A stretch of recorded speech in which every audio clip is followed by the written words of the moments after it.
इंसान की ज़िंदगी और कब्र। दोस्तों, आज आप रोने वाले हो ये वीडियो देखकर।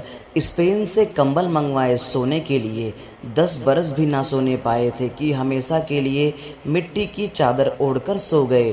बड़े सारे डिज़ाइन देखकर पलंग बनवाए, बेड बनवाए और जब उठे तो एक पल में उठकर चले गए और जाकर मिट्टी के बिस्तर पर हमेशा के लिए सो गए। अपनी ख्वाबगाह में बड़े बड़े डिज़ाइन की लाइटें लगवाईं, बड़े खूबसूरत कुमकुमे बल्ब लगवाए। कुछ दिन भी नहीं रहने पाए थे कि उठकर अंधेरी कोठरी में जाकर सो गए। हर वक्त अपने घर को चमकाने वाले जाकर वहशत और तन्हाई के घर में और कीड़ों के साथ जाके सो जाते हैं। बदन पर कोई चींटी आ जाए तो आदमी उसको झाड़ देता है, मार देता है। आज उसके बदन पर करोड़ों कीड़े फिर रहे हैं। जिस चेहरे को गर्मी से बचाता था, सर्दी से बचाता था, भूख से बचाता था, थकन से बचाता था, उसी चेहरे पे आज कीड़ों का हमला है। कोई इसकी आंखें खा रही है, कोई इसके खाल खा रहे हैं, कोई इसकी जुबान नोच रहा है, कोई इसकी टांगों से लगा हुआ है। वह पेट जिसको भरने के लिए सारी ज़िंदगी धक्के खाता रहा, वही पेट कब्र में सबसे पहले फट जाता है।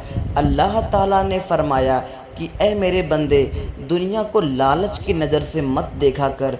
कब्र में सबसे पहले तेरे वजूद को जो कीड़ा खाता है वह तेरी आंखें ही होती है।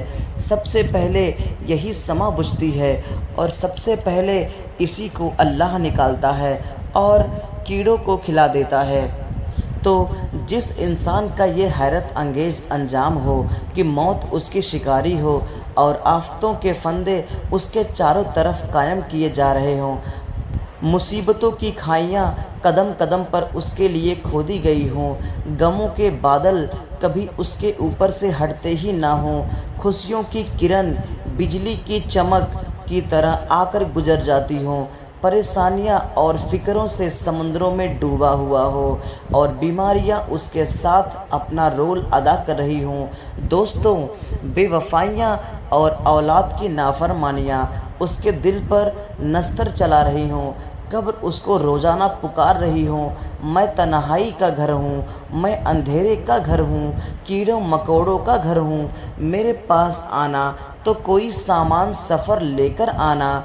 ज़रा आप ज़िंदगी की गहराई में देखें कि यह कितनी बेपायदार है, बेसबात है, बेवफा बेकरार ज़िंदगी है कि जहाँ एक पल इंसान को करार नहीं, कहीं एक पल इंसान को ठहराव नहीं।